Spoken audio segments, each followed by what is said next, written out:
Hi guys, and welcome once again to Curated Logic, where we try and up your brain game. We're back with another game review, with today's game being one that may be a year and a half old, but was only recently released on Nintendo Switch, which is the platform on which I played it.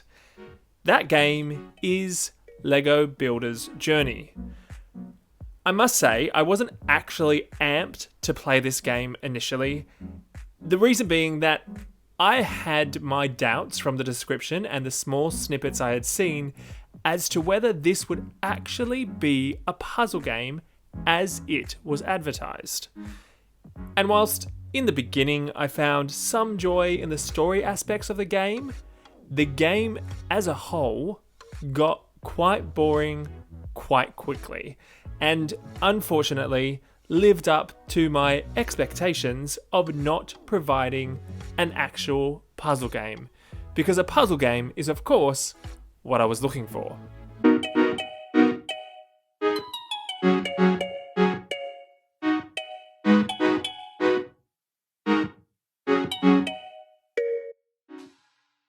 LEGO Builder's Journey is partly what you expect from the title and the promotional imagery shown. You play what is a parent and child, I expect, in LEGO form, of course, who go on a journey sometimes together and sometimes separately. From camping to the parent working to, well, I'm not quite sure what, the premise most of the time is for you to build a path with LEGO blocks for the characters to get from the beginning of a stage to the end of that stage.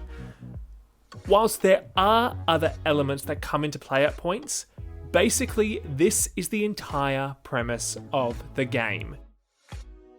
To start with the positives, as I often do, like I said in the introduction, the relationship that is built right from the outset between parent and child is genuinely heartwarming. Even though they do not have facial features and do not utter a single word, the way they move and interact with each other expresses enough emotion and sweetness to really have endeared me to them initially, and therefore to the game itself. This was similarly achieved through the graphics, the music, and the sound effects.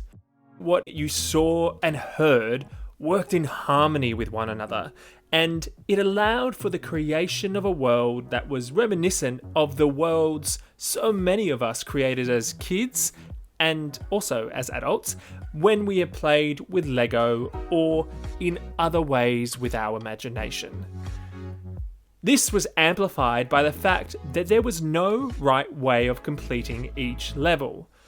The paths and other items that could be built did not have to take on a definite shape, meaning that each person's creativity can have at it and do things differently to how others may do them. Through this, the game was able to draw on nostalgia without being overly specific, meaning many players would have been transported to this world as easily as I was and have felt the reality of the setting within their own imagination. Within the quote-unquote puzzles themselves, there were some interesting elements, and playing with the time and the movement of pieces was interesting at points, but this is where the major negatives of this game start to flood in. As I have said so many times in so many other videos, I play these games primarily for the puzzles and how they stretch my brain. A good story can accentuate and uplift a puzzle game, but if the puzzles are not on point, then I am never going to be impressed. The first issue I came across with the puzzles was the controls in moving pieces of the puzzles around. Picking up and rotating a LEGO piece, as well as placing that piece where you want it to go, are both done with the same button.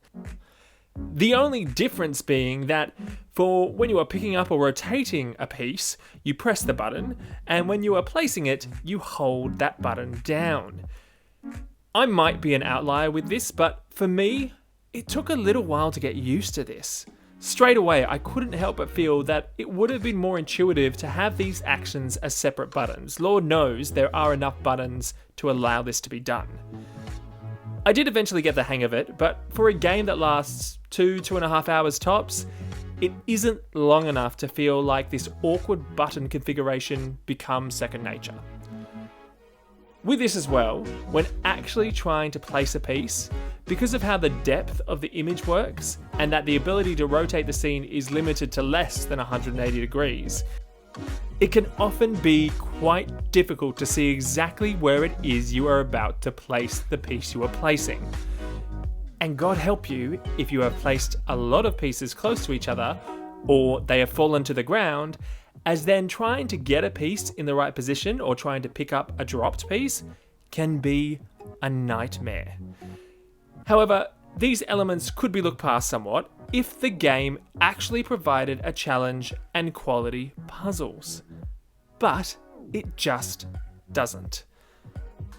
The first few levels you play, you are happy enough to just make the paths that you need to, but this gets boring extremely quickly, and you desperately want more. Then, just before you get so bored you're going to give up, it drops a little something extra in there that makes you think perhaps, just perhaps, this is when the real puzzles are about to begin. But it isn't, and they never do. This is also where the ability to complete a level in many ways actually comes back to bite the game in the butt a little bit, because in some scenarios you can literally just keep on pressing to create and place more and more pieces until eventually a path will be created and the level finished. No challenge necessary, just brain dead repetitiveness, which is such a shame given how much the story and emotion crafted by the familial relationship felt like it opened the door for something really unique and special. At the end of the day, LEGO Builder's Journey felt like an unfinished game to me, or a really extended demo that was being shown to garner opinions for further development. As I was afraid of when I first thought about buying the game, what it was not was a puzzle game. So, if you want something that has some cute emotion, will pass the time okay, and you could probably play it with your kids and they will enjoy it, sure, give it a go. But if you are an adult that likes a game that provides, well, actual good gaming, then I say go somewhere else. Because of this, I give LEGO Builder's Journey a 6 out of 10. Part of me wants to go slightly lower, but there are good elements which I think of fondly. Just not any of the ones that were the main reasons I bought the game in the first place. I hope you enjoyed that review of LEGO Builder's Journey for Nintendo Switch.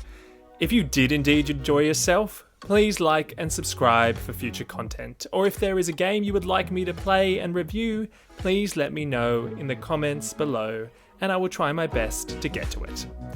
And if you want to continue upping your brain game, please follow us on any of our other socials listed above and below.